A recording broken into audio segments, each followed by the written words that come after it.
Oi, eu sou a professora Gabriela Oliveira Freitas e eu tô aqui para te fazer uma pergunta. Já ouviu falar em exceção de pré-executividade? Sabe o que isso significa? Então, vamos lá conversar um pouquinho sobre esse tema? A exceção de pré-executividade, também chamada de objeção de pré-executividade, é uma espécie atípica de defesa dos procedimentos executivos. Atípica porque você vai me perguntar onde que isso está previsto na lei? E a resposta é: não está. Mesmo com o CPC de 2015, não veio previsão desse trem? Não veio. A gente não tem previsão legal dessa espécie de defesa, por isso uma espécie atípica. E se não tem previsão legal, esse negócio surgiu como, né? Criação de Pontes de Miranda, que elaborou um parecer em 1966 para uma executada por um motivo muito simples.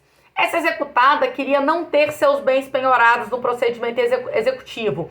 E lá em 1966, só era possível apresentar defesa se houvesse garantia do juízo, ou seja, se a executada ofertasse algum bem em garantia do débito ou se houvesse penhora dos bens.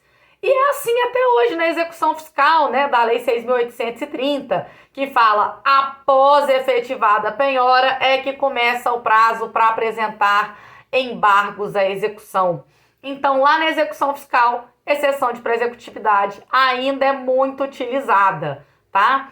Que é nada mais, nada menos do que uma forma de apresentar uma defesa sem que tenha havido penhora ou garantia do juízo. Ou seja, sem ter nem iniciado o prazo e a possibilidade, a oportunidade de apresentar defesa no procedimento executivo. E lógico que de 1966 para cá, né, outras construções doutrinárias e jurisprudenciais sobre isso foram surgindo ao longo do tempo. E hoje o que a gente tem de previsão sobre a exceção de pré-executividade está na súmula 393 do STJ, que fala que admite-se a exceção de pré-executividade nas execuções fiscais para discutir matéria que poderia ser conhecida de ofício e que não demande dilação probatória. Apesar dessa súmula falar tão somente sobre execução fiscal e de fazer mais sentido na execução fiscal, porque lá ainda se exige garantia do juízo para apresentar a defesa, não há nenhum óbice, até porque não tem previsão legal, para que a exceção de pré-executividade seja utilizada em outros procedimentos executivos. Então, pode ser utilizada em cumprimento de sentença? Pode ser utilizada numa execução de título extrajudicial? Existem alguns julgados do STJ que sinalizam essa possibilidade, né? Então a gente entende que, como não há proibição, está liberado de utilizar a exceção de pré-executividade. Lógico que nas demais execuções, que não são execuções fiscais, não se exige garantia do juízo, penhora, nada do tipo, para que se oferte a defesa. Lá no cumprimento de sentença, o devedor é intimado para, no prazo de 15 dias, pagar, independentemente de nova intimação, inicia-se um novo prazo de 15 dias para que ele apresente impugnação ao cumprimento de sentença. Na execução de título extrajudicial, o devedor é citado para que, no prazo de 3 dias, pague ou no de 15 dias apresente embargos à execução. Então, se não se exige penhora prévia ou garantia dessa execução para apresentar a defesa, a exceção de pré-executividade ela perde um pouquinho o sentido. Mais ou menos, né? Por que mais ou menos perde o sentido? Porque pode ser que você tenha perdido o prazo da sua defesa, que você não tenha apresentado defesa no momento oportuno. Então, ainda assim, você poderia apresentar uma exceção de pré-executividade como defesa? Poderia, desde que aí a gente retoma os termos da súmula 393, que apesar de se referir tão somente à execução fiscal, podemos entender que ela tem um sentido um pouco mais amplo.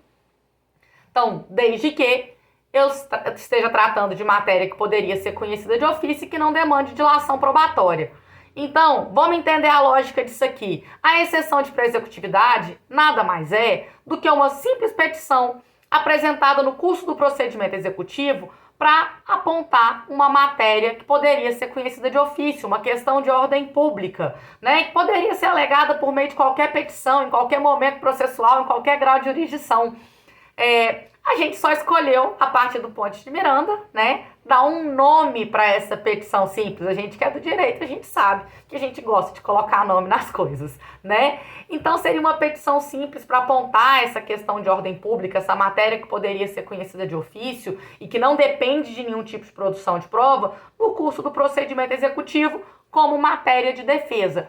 Ainda que eu tenha perdido o prazo da impugnação ao cumprimento de sentença ou dos embargos à execução. O que não é possível é que eu me valha da exceção de pré-executividade para discutir uma matéria que já foi discutida e rejeitada, já foi debatida numa defesa típica anterior do procedimento executivo.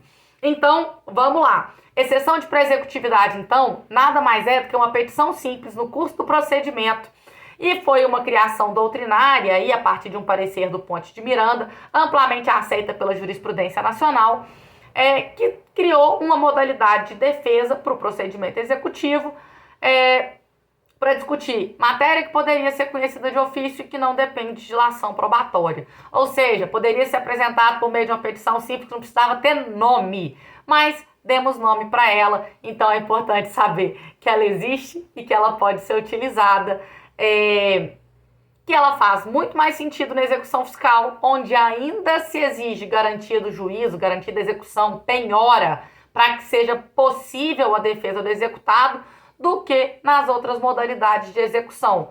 Mas, por outro lado, não há nenhum tipo de óbice, até porque não tem previsão legal, repito isso mais uma vez, dessa modalidade de defesa, então não tem óbice para que ela seja utilizada em outros procedimentos executivos.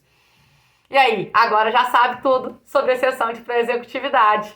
No mais, bons estudos para vocês e até a próxima.